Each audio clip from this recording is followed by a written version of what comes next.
Je suis Guillaume Soro Kibafouri, actuellement président de l'Assemblée nationale de la République de Côte d'Ivoire, anciennement Premier ministre et avant, dans une autre vie antérieure, j'ai été secrétaire général de la FECI. Je vous répondrai franchement, ce qui s'est passé à Korogo avec la mort du jeune Soro Kognon est une honte et un choc que j'ai ressenti.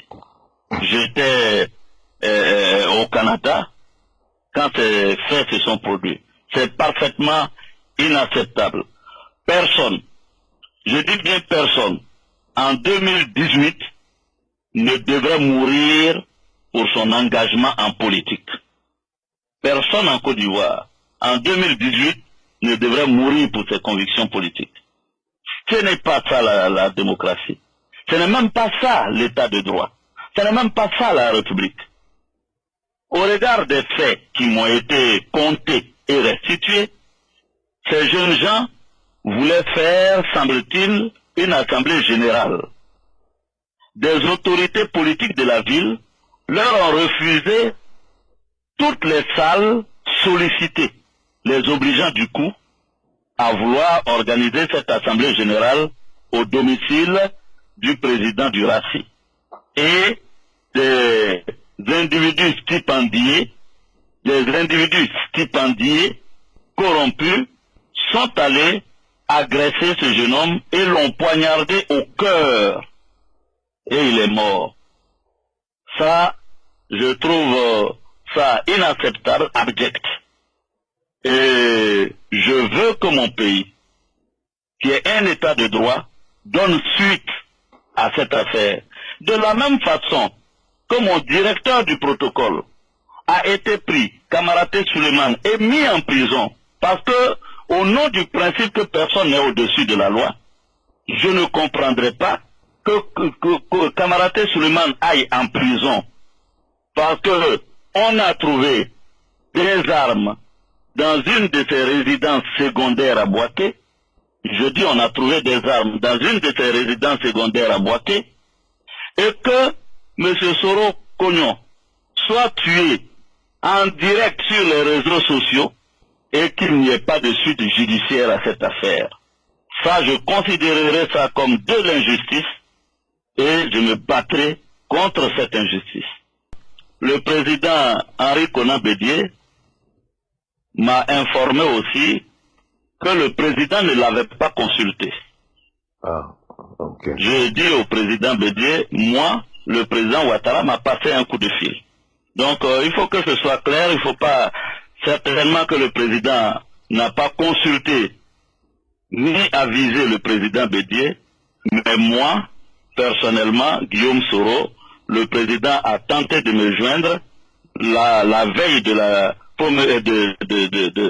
divulgation de l'équipe gouvernementale, mais il m'a eu le jour J, et le gouvernement était formé. Konaté Sidiki a pris le soin de m'informer bien avant. Voilà. Pour que ce soit clair, que les Ivoiriens soient vraiment situés. En tout cas, je dois être honnête avec vous que pour l'heure, ma position est peut-être minoritaire. Mais, vous savez, il faut avoir du courage pour affirmer certaines positions politiques. Je sais même que c'est un risque que je prends à vous parler avec sincérité sur cette radio, parce que j'imagine déjà des turiféraires et des obséquieux en train de m'insulter parce que le président de l'Assemblée aurait pris telle ou telle position. Mais vous savez, dans la vie politique, je suis obligé par honnêteté et par acquis de conscience de dire ce que je crois être bon pour la coalition du RHDP. Moi, je plaide encore pour que le RHDP, parti unifié, soit un parti inclusif et que ce parti se fasse avec le président Bédié. S'il faut prendre le temps du dialogue, s'il faut prendre le temps pour se parler, il faut le faire. Pour moi, aucun sacrifice n'est trop grand, comme pour paraphraser le président Félix Houphouët-Boigny, pour faire l'union et la paix. C'est notre désunion. C'est la désunion Ouattara-Bédié qui peut créer des problèmes. Leur union ne sera que bénéfique pour la stabilité et la paix en Côte d'Ivoire.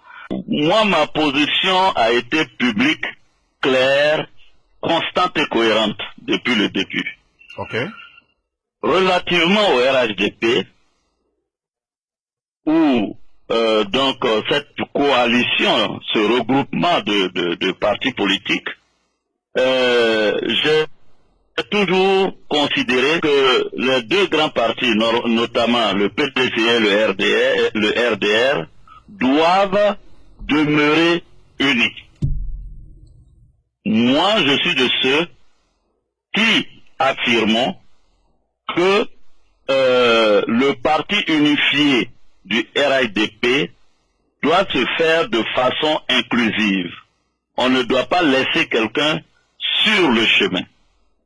Et moi, je suis de ceux qui continueront à dire au président Ouattara de ne pas laisser une fenêtre de division avec le président Bédié.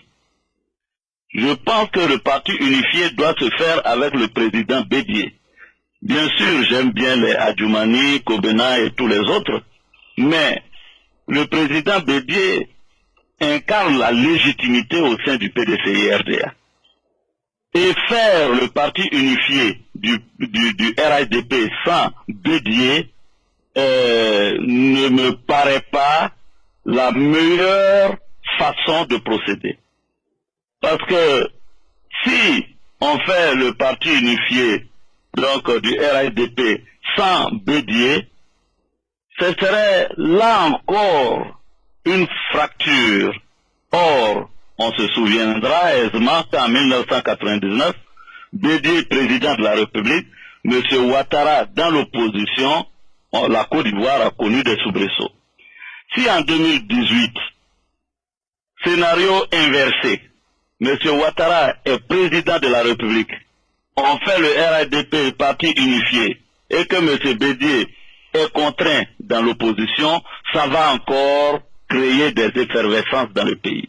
C'est pourquoi ma position, qui est celle-là d'aujourd'hui, moi qui suis en train de prôner le pardon et la réconciliation, je ne veux pas, je ne souhaite pas que le président Bédié et le président Ouattara se divisent.